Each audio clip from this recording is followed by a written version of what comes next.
He's the best. All right. What's it changing to? Oh, great. Supergirl, Season 2, Episode 6, Stuff. Yeah. Stay tuned. What if the furries show up on Okay. Supergirl? Great. I don't think that means furries. I think they mean Okay. furies. Calm it thought down, they everyone.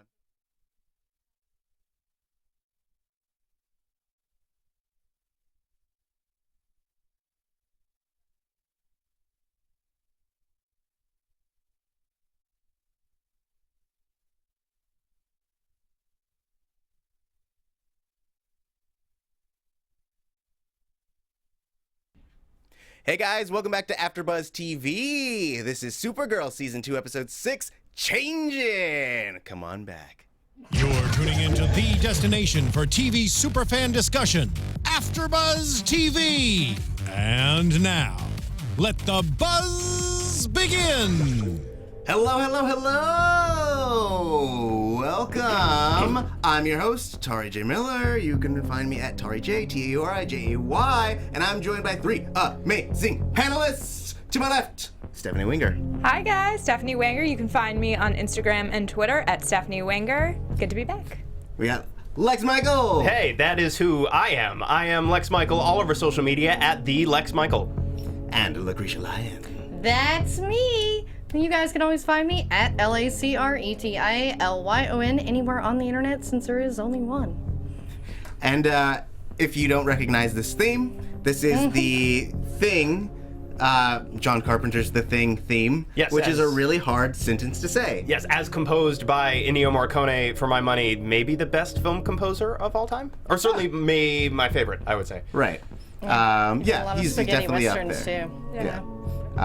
Which I felt like was appropriate because we definitely, I feel like the whole beginning of this episode was an homage to The Thing. Oh yeah, very much so. Yeah. Absolutely. So we have that dog, it introduces this parasite, and then it essentially infects this guy who no one knows is infected until it's too late. Right, Dr. Rudy Jones. So this was cool seeing Parasite because there have been a number of different versions of Parasite in the comics going all the way back to 1966. But the Rudy Jones Parasite was created by, I believe it was John Ostrander and Joe Brzezowski for Firestorm, actually, was the first book that he appeared in. It was Firestorm, Volume 2, number 58 in April 1987. But then obviously, like Tara, you and I have talked about how the version of Parasite we are most familiar with is from the like Bruce Timm DC animated series, Right. where he doesn't ever quite become this gigantic like CGI beast, you know what I mean? He's definitely more human-sized, human-shaped, Yeah. but he's the same weird purplish color that we saw on him tonight, so that was fun. He Yeah. was the purple people eater, as Wynn put it. Nice. But I wanted to call him Man Bear Pig because of the global warming stuff. I was like, oh, it's Al Gore. He's Man Bear Pig. Yeah. From South Park. So like this character was so obsessed with like global warming and climate change, which is a very concerning issue that everyone should be aware of, is real and all stuff. I have opinions. Yeah. But I like that he had an actual motivation and like you understood his reasonings behind things. It wasn't like he got this power and was like, I'm gonna take over some world stuff. He's like literally going after people who he feels are a danger to the world. Well, it's what we've seen all season on this show, which is that real life issues coming into play in this very fictionalized superhero world. And again, that was what we saw with this character tonight, was again these issues of, as you mentioned, climate change and and environmental issues coming up. Yeah, a lot of real world issues we're seeing this season, a lot of stuff that is incredibly timely, and the global warming conversation was only one of a couple this episode. Like, this was an episode that was full of ideas, like big ideas and relevant ideas, and I think they handled each one very well, especially considering that they had so many different ideas to juggle in this episode. Yeah, my thing is, I felt like they had too much, that they should have spread it out a little more, and it would have felt more weighted. The thing is this episode was more about Alex and her journey and coming out and stuff like that, so I felt like some of, like, the global warming thing might have been great later, but it sort of took away from her journey, that I felt like, and same thing with, like, the reveal with James Olsen later, stuff like that. Like, let's make it about Alex, guys. I have to say, though, I appreciate that the CW, specifically on Supergirl this season, they are really going for it. They're not holding back, and they're giving us a ton of content every week. I agree with you. Sometimes I felt like these 2 storylines, or 3 storylines, whatever we had in this episode tonight, they didn't all mesh as well as I might have loved, but I do appreciate the direction that they're going. Weirdly more, and I've been feeling this a little bit this season, but this episode in particular felt a lot like an episode of Buffy the Vampire Slayer to me in more ways than one. And it really clicked into my head. I was like, oh, that's what I'm connecting this to in my mind. That scene where you have Mon-El beating the one dude up, the alien, in the alley, and his name's Brian, I think. And he's just a dude. He's just, the alien's just like a totally normal dude. It's like, hi, Brian, like that. I was like, oh, this feels like a season 6 Buffy episode a little bit, and I mean that in the best way possible. Because season 6 and season 2 are the best seasons of Buffy. But yeah, it was so much like something that, like you say, like in Buffy, I feel like Spike, beating up Clem, that's like that's how it is. It's just like that's normal. That's exactly what I was reminded. Clem specifically. Yeah. Brian, the alien, seemed very much cut from the same cloth. I was also going to say a bit of levity in the show, and I always appreciate that, and I think that that's something that definitely Buffy did as well. Like, they realize they're in this kind of crazy universe, and there's a great self-awareness there in bringing levity in the script and the characters. Yeah. And to your point, Daniel Wilkie, no David Bowie changes. That was our second choice. Yeah. Yes. Well, speaking of Mon-El, I really want to talk about like his kind of journey in this episode, and more specifically, most specifically, I don't want to like jump into too many things at once, but like I really like how they had his arc parallel James's, in that James is this non-powered guy who wants to be a hero, whereas Mon-El is a powered guy who doesn't want to be a hero. Right. And you see those two meet in the middle at a certain point in this episode and how they both got there. And I thought that was really interesting. Yeah, I thought that was a really good use of parallelism, since we love that so much. But yeah, and it is interesting to see this guy who's the reluctant hero and then the guy who always wants to be the hero. But that's sort of how they set up all of the superhero shows, and even stuff like Buffy, like with her, and Sander and stuff like that. It's like, I love it. Just keep on. Yeah, I want some interaction between them as James is fighting to have these powers and Mon-El is still figuring out how to use his. Like, I think that interaction will be really interesting, and I hope we get that in the episodes to come. I also wouldn't be opposed to, presumably, we're going to arc Mon-El eventually by the end of the season towards heroism, right? Maybe, presumably, I think that's what we've been trained as audience members to expect. But I would be totally down with like a full season of him just like bouncing around the city doing weird random jobs because he doesn't feel like committing to anything. Yeah. I ultimately want him to be a good guy, though. Like, I don't want to see him go to the dark side. Sure. Like, ultimately, like, he can play in the dark side, and that's fun for a season, but, like, let's have him, get there and be a good guy, ultimately, because some of us want him to end up with Kara. Interesting. I know, I wonder love who those are. I don't know. I don't know who that person would be. I love Mon-El, but if he wanted to beat people up for a living, he should have picked my first suggestion of a hot job, and that's hockey player. It's the hottest job, and then you got chef or country music star. But only one of those you can beat up people. I'm not a big country guy generally, but somehow Mon-El of Daxam, country music sensation, sounds like a concept I could get on board with. Or maybe just even pop star.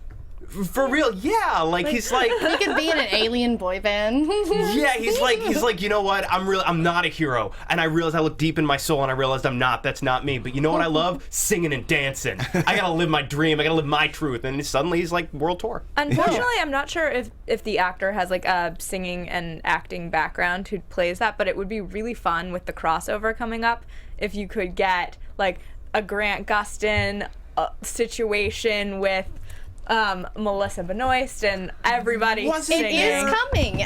So yeah, I got so excited I almost took my mic out just now. There will be a musical crossover episode Yes. between The Flash and Supergirl this season, and we are all praying that Joss Whedon will direct it and Neil Patrick Harris will be Music Meister. Now we need Mon-El doing Bye Bye Bye or something. I don't know again Yes. songs, I would even guys. take like a karaoke situation. Like, I would be accepting of totally karaoke. That'd be nice. It would be really fun. But yeah, Mon-El as like the extraterrestrial Justin Timberlake. I'm absolutely on board. Yeah, for sure. Call him Mon-El and the Daxamites. Yeah, totally. And nobody who doesn't work for the DEO knows what Daxam is, most likely. It's just going to be like, oh, that's like super cool. Like, that's like so metal. I don't even know what that word is. It's great. Middle.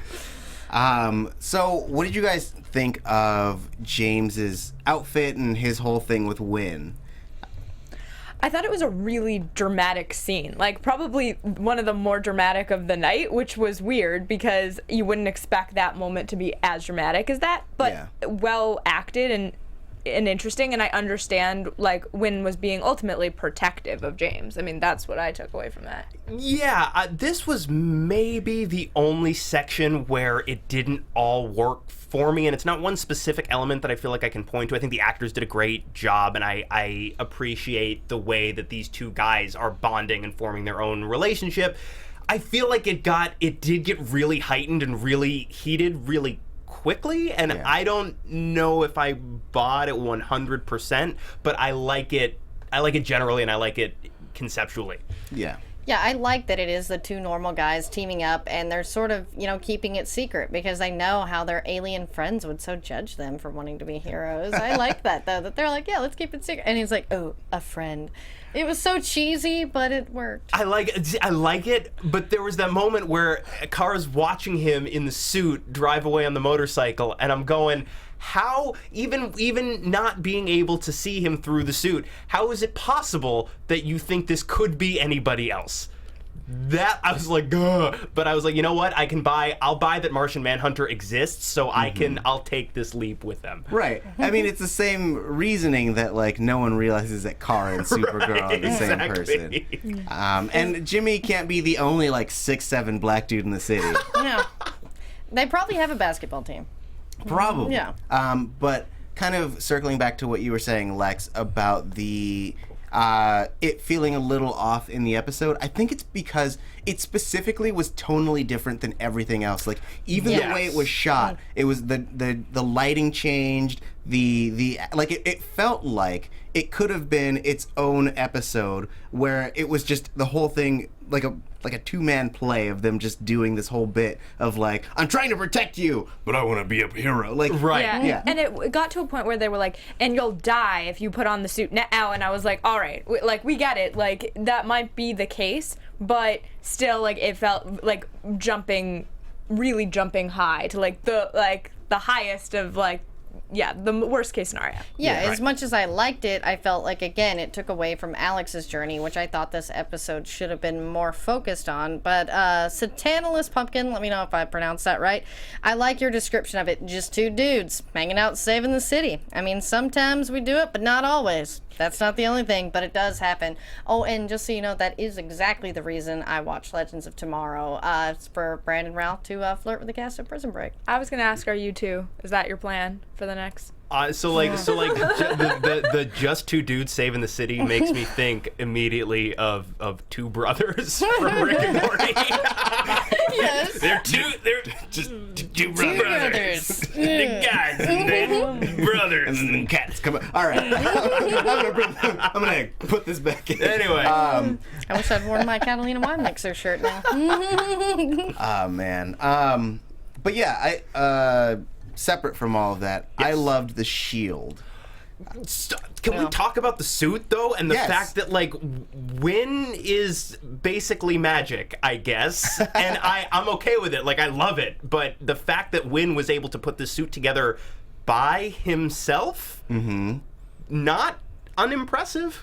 Well, that's like a superpower in itself. Like, creating these suits in some capacity has to be a superpower. Like, you're creating things that make, like, if they work, they're saving people's lives, which, as I said, now it's like that's worst case scenario, but still. He's a little bit like, I mean, he's the Cisco of this show, and now Cisco now actually does have abilities, but the two of them are basically, their superpower before Cisco started vibing was basically they are so good at science that they are effectively wizards. Right. Yeah. And it also, but the nice thing about Win, not to say that like this detracts from Cisco in any way, but like the nice thing about Win is you understand it because his dad, being the Toy Master, has that back. So he's basically doing everything the Toy Master would do if he was a good guy. Yes, which completely tracks. And I will admit, every so often I forget that his name is Win Chot. He is the toy maker's son. Yeah. My brain will occasionally drop that piece of information, and every time Win does something where I'm like, I don't know. Suddenly my brain picks that information back up and I'm like, oh no, this makes perfect sense. Right. Yeah, we have some fun comments about Win in the chat here. Wikipedia says Win is a fashion designer, just saying. And Satanalis Pumpkin again says Win uses his dad's evil powers to make all his friends into Iron Man. That's amazing. But I feel like with Win, he we're finally getting in season 2 him really being able to use, if we're going to call it a power, or these abilities, his science abilities, because when he was at the paper, like, you didn't see that so much at Catco.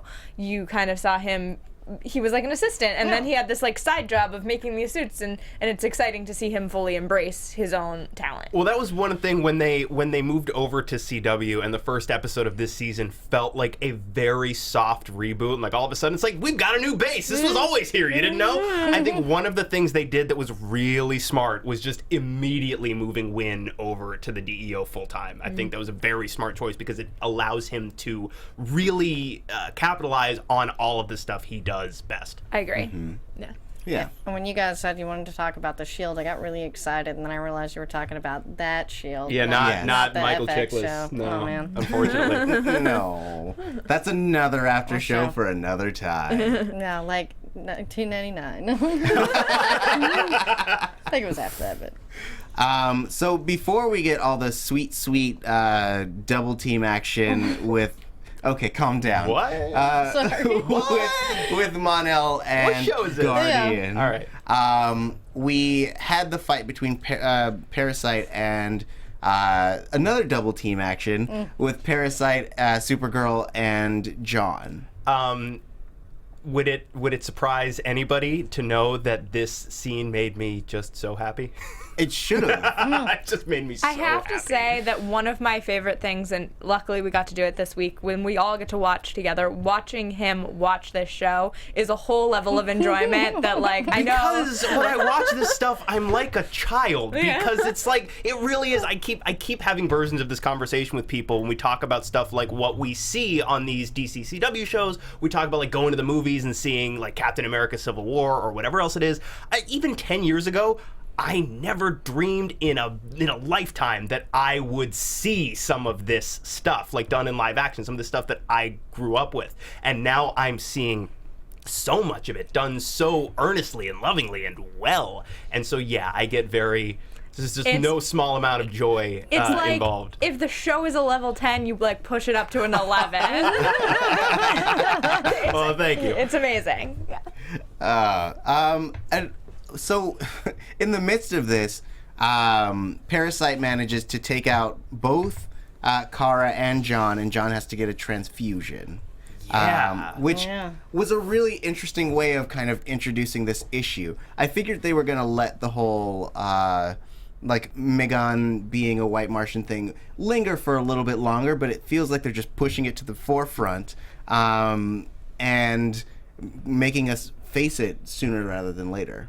Yes, which I appreciate. We've talked a bunch already this season so far about how much we appreciate that they aren't drawing things out needlessly. And when they bring Magan in, it's like, we need you to do the blood transfer. I went, oh, we're doing this week? Dang. We're not doing it this week. And like Jean woke up and he doesn't immediately go like, white Martian blood.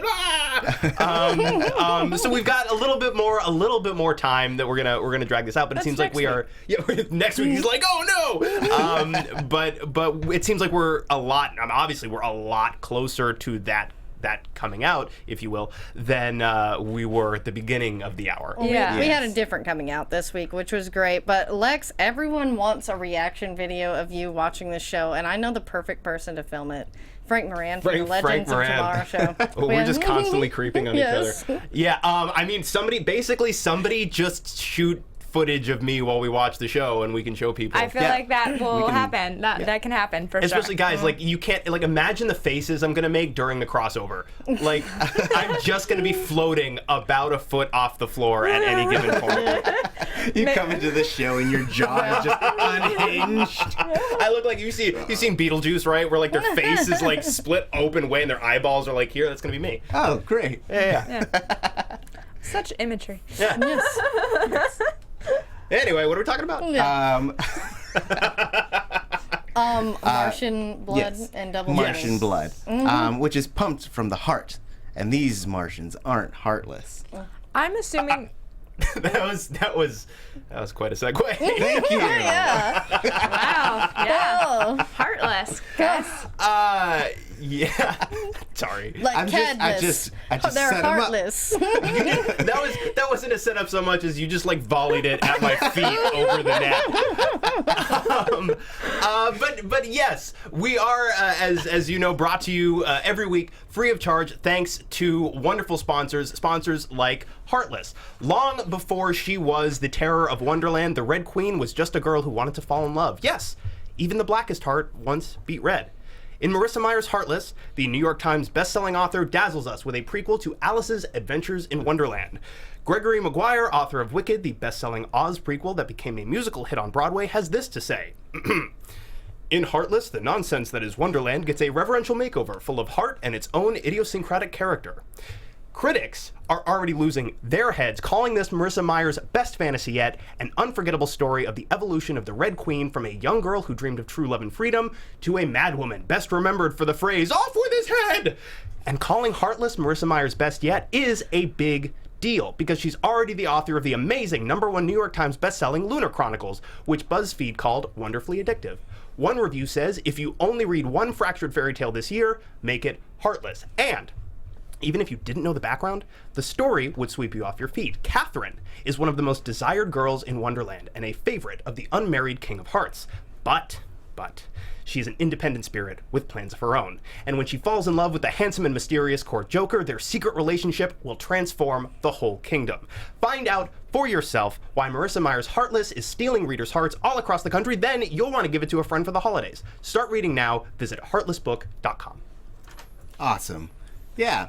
And thanks to wonderful sponsors like Heartless.com, we are able to bring this to you for free. And we do this not for profit, not for glory, but because we love it. Yes. Also a little bit for glory. Yeah, a little bit. So we like to thank you guys by reading your comments, and we ask that you go on to iTunes and comment, subscribe, let us know, leave us some stars, 5 stars if you love what we're doing, 4 stars if you don't. The other stars do not work. So, Known fact. Yeah. yes. So if you try it, it just bumps right up to 4.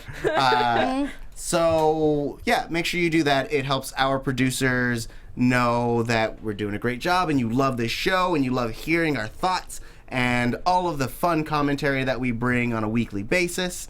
So make sure to do that, and make sure if you're watching on YouTube to hit that like button and also leave us comments, because we do definitely read them.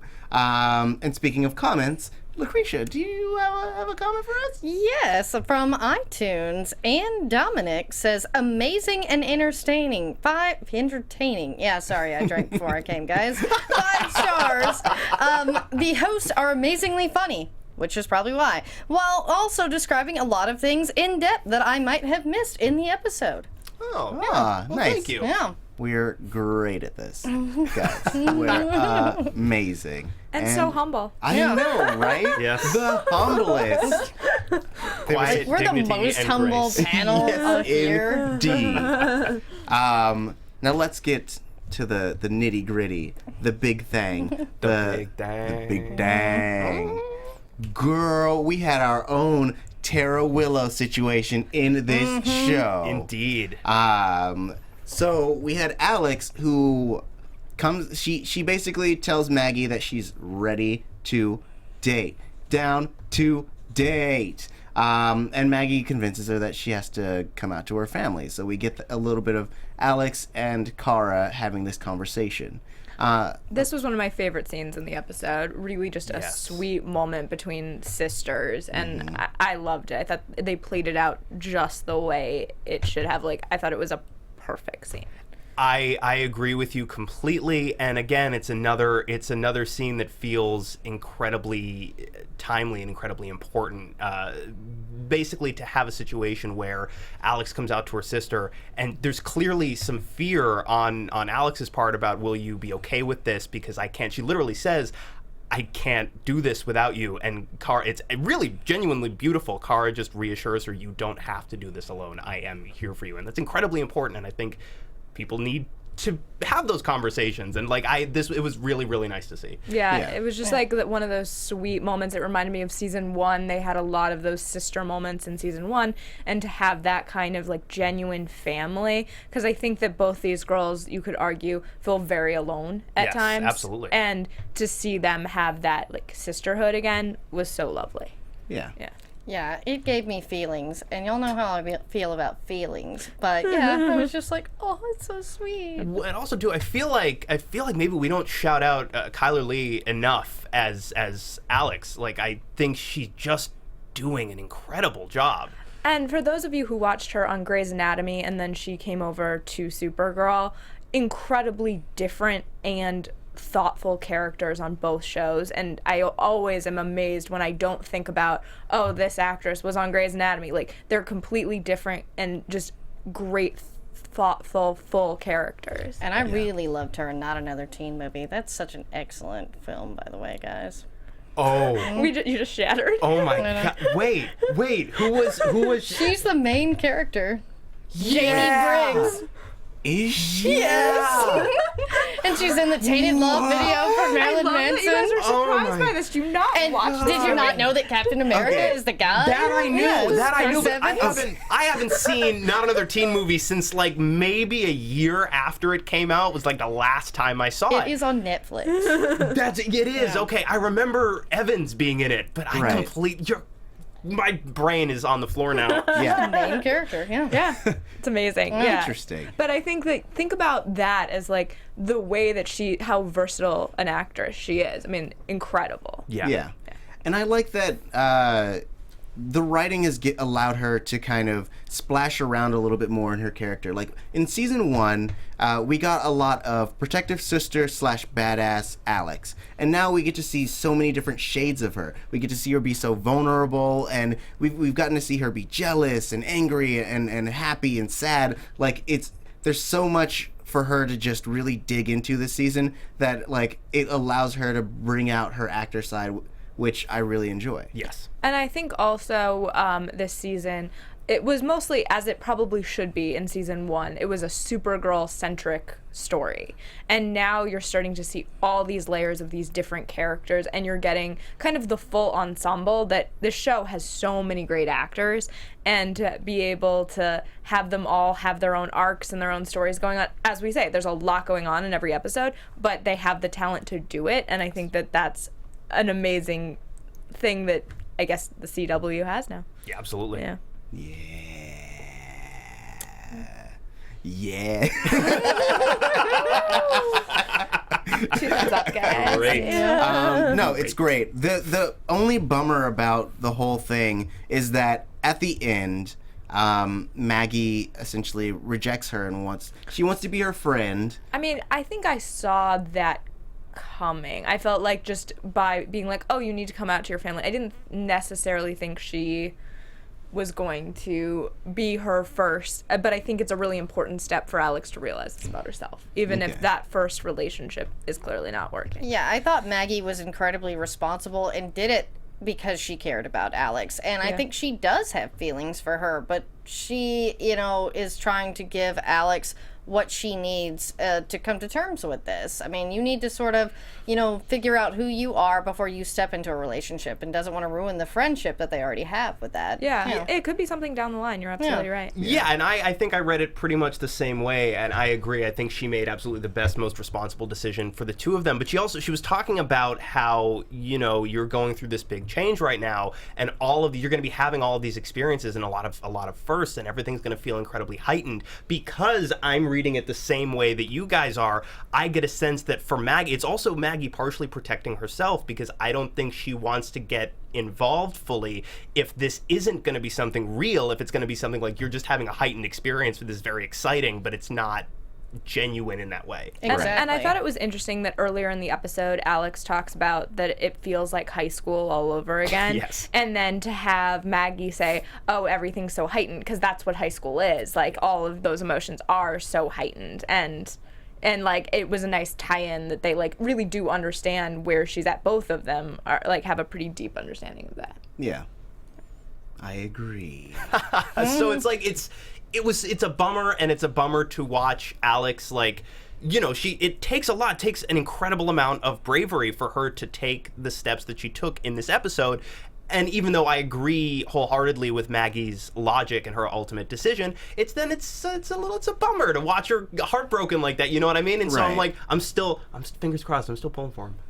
I mean, yeah, I think that they are, as the kids would say, end game. Yes. But I do like that we get a slow build, in that we allow her to kind of figure out her own life. Like, I guess it would have been weird if Maggie was like, yeah, let's jump on it now. Right. Well, I think, as I said, I like that they're doing things quickly, but that feels like a real fast forward. Like you need a moment to like realize who you are and then take that next step. I don't necessarily think that can all happen in one episode. Yeah, despite everything else that happened in the episode, there was a lot. But yeah, this, I feel like they want to take time and want to do it right, so they're really going with it, and I like that. Yeah, absolutely. Or they could have just gotten married this episode. They could have just been like, we can do this. Let's get married. National City loves marriage. And then but like the promo's like, next week, a Supergirl wedding? like record scratch.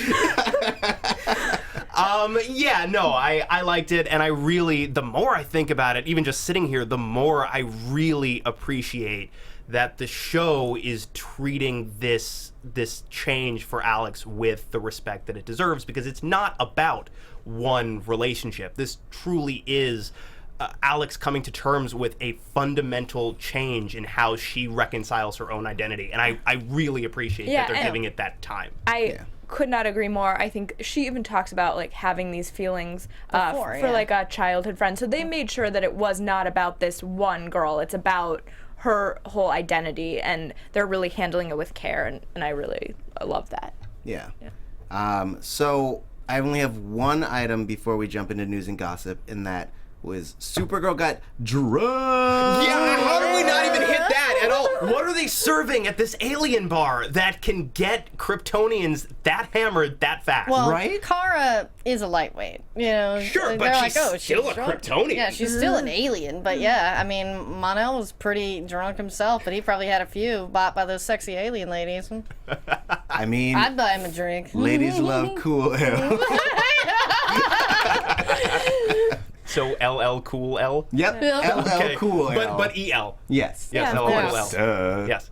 Yeah, I just think that it's so fun, this like introduction of having a bar, a place to hang out, because I think last season they like briefly had a coffee place that she like went to, but really for the most part no like true hangout. So this is really fun to have like a hangout spot. Like, to continue with the Buffy parallel, it's like they have a Bronze now. Yeah. Or later the Magic Shop, I guess, but this is Alien Bar closer to the Bronze. Yeah. Right. Well, I mean, an Angel, they had Lauren's bar. When it was Caritas, alien, yes. This is maybe closer to Caritas, so we need demon karaoke, or alien karaoke, as the case may be. I'm sure we're gonna get it. Oh, Musical crossover. Oh yeah. dude, that just needs to happen, guys. I love the alien bar. I mean, it looks like a cantina scene in Star Wars, but let's step it up. Karaoke. Oh, yeah. Always. All right. We're going to jump into news. Wait. What you got? What you got? The What you very got? last thing that we didn't touch on is that at the very end of the episode, we see Mon-El be abducted by Cadmus because yeah. they always up to no good. Yes, that is true. That's it. It was so sad. He all I was got. trying to help and be a better person. It was so cute. I'm hoping that brings him to a place where, by being abducted, he realizes he can't be in this like black market, whatever he's like kind of doing right now, the underbelly of things, and tries to turn it around a little bit more. Hopefully it's that and not like something far more tragic, because Yes. that would bum me out, man, if he's like actually decided, okay, I am going to pursue this path, Cadmus takes him, and then suddenly, maybe this is like too prediction-y, but then it's like if he's like Cyborg Superman after they experiment on him. That was my prediction last week. Right, okay. Yeah. I want him to Okay. be Superboy. I want him jacket. to be sweet and good. I don't. know. Wait, okay, so pin in this. We'll come back. Yes. Yeah. Anyway, yes, news and gossip. AfterBuzz TV News. So we got the next clip for the four-way crossover, and so we've queued it up for you guys. You can probably see it on the internets and the television, but I want to watch it here together. Okay, I think I got it. Oliver. Green Arrow. White Canary. The Atom. Firestorm. Heatwave. Best team up ever. Heroes versus Aliens, the 4-night crossover event. It starts with Supergirl, Monday, November 28th on the CW. Where is Buns of Steel?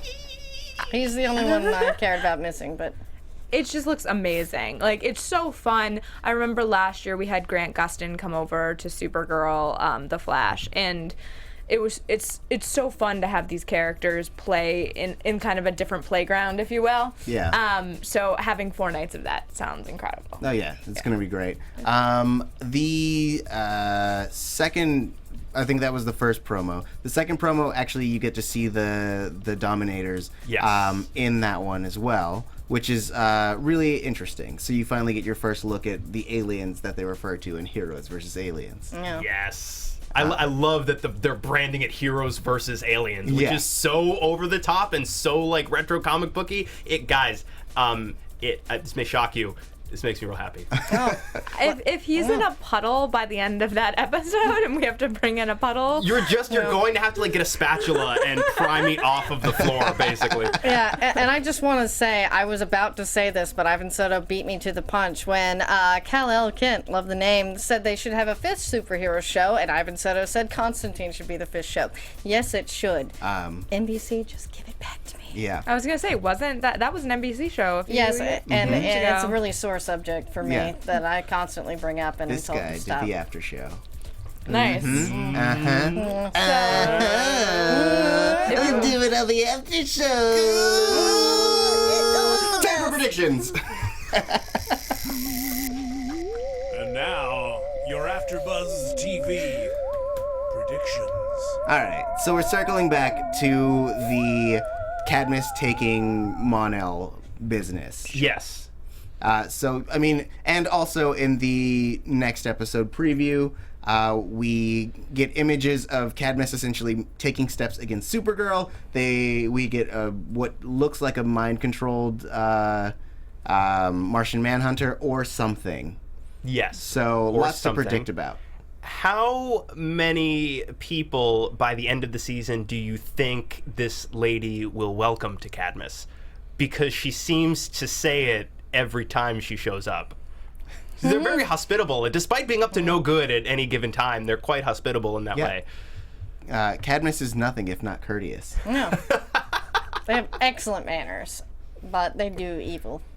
Yeah, Cadmus stands for courteous ass mamma gem. Courteous. Mamma gem us. That's the us part. Yeah. Courteous what's the D stand for? Your mom.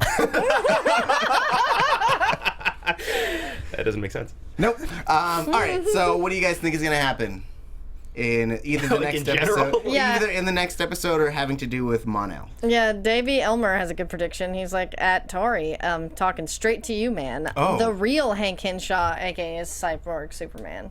Ooh. I can see that. Maybe. That's true, because the real Hank Henshaw is dead, right? But it's a comic book show, so a character's really only dead until the writers decide they're not anymore. See, that's true. why I gotta stick with this in my soaps, because then no one's ever really dead. I don't have to deal with that.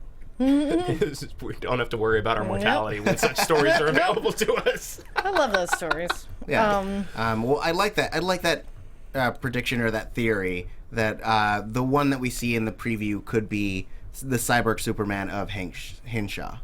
That's an interesting idea, which I had not really considered. I assumed once they decided that quote-unquote Hank Henshaw was going to be, Jean's cover, I assumed, okay, that's what they're doing with Hank Henshaw. Right. And then they announced Cyborg Superman, and I just assumed they were going in a different direction with it. But it's entirely possible, because, again, dead is only dead until they decide it's not. Right. Unless you're Tommy Merlin. Yeah, apparently unless you're Tommy Merlin. I mean, jury's still out. Yeah. Stephanie, what you got? I mean, I just agree with what you guys have been saying, that I think that it's going to be interesting to see how his abduction does it. I think it's going to force him one way or the other. It's going to force him to either go truly evil or force him to do good and realize he doesn't want to be a part of, like, this underbelly world. So I'm interested to see, but I could really see it going either way. That's true. To me, I predict if they're going to keep going with their, political, lessons learned, let's have Maxwell Lord come back and run for president against boy. Wonder Woman. I mean, So, yeah. Oh, I'd make very different faces, I think. Yeah. But That'd be also, a good reaction one, too. But also, too, we've set this thing up where now Jean, a green Martian, has white Martian blood, and I'm wondering maybe what we're seeing in the promo is a byproduct of that, like maybe having white, because white Martians are traditionally depicted as being a lot more aggressive and violent, so maybe that there's a connection there, and that'll force Magan to reveal her true nature that much sooner. Don't know. Potentially. I think that's going to take, before she truly reveals it, I think I don't think we're going to get that next week, and I would assume not during the crossover. So we've got a couple weeks, I would guess, before she does. I think he's going to have some effect, and then she's going to be forced into it. I'm assuming she's not just going to come forward with it. Yeah. I'm assuming that she's also going to put her blood into a young boy who will only be able to turn into animals, or beasts, if you will. Yep, that's my prediction. I get it. Yes. Awesome. Well, if no one has anything else, I think we will wrap this baby up. All right, let's wrap it up. Thank you again for joining us for the AfterBuzz TV Supergirl After Show. We appreciate you coming week to week, and we hope you keep up with us on those social medias. Let's start with Lacretia. Where can they find you? Hey guys, since I'm Lacretia Lyon, you can always find me at LACRETIALYON anywhere on the internet, since there is only one. And Lex Michael. I am all over social media at the Lex Michael, and as I always tell you guys, if you're a fan of DC on the CW on ABTV, I'm all over it. I'm here every Monday to do Supergirl. I'm on Arrow Wednesday nights frequently with some of these nice people here. I'm on Legends of Tomorrow on Thursdays. Lacretia and I do Ash vs. Evil Dead on Sundays, which has nothing to do with this universe, but it's just great. Cool. We do Comic Book Exchange on Wednesdays. There are so many wonderful places to come and nerd out with us, so please do. We love you. Mwah. Steph Tubbs. Yes, you can find me all over the internet at Stephanie Wenger. Nice. And I'm Tauri J. Miller. You can find me at Tauri J. It's TAURIJAY. Once again, thank you for joining us this week. Until we see you again, have a super week. From executive producers Maria Menounos, Kevin Undergaro, Phil Svitek, and the entire AfterBuzz TV staff, we would like to thank you for listening to the AfterBuzz TV network. To watch or listen to other after shows and post comments or questions, be sure to visit AfterBuzzTV.com. I'm Sir Richard Wentworth, and this has been a presentation of AfterBuzz TV. Buzz you later. The views expressed herein are those of the hosts only and do not necessarily reflect the views of AfterBuzz TV or its owners or principals.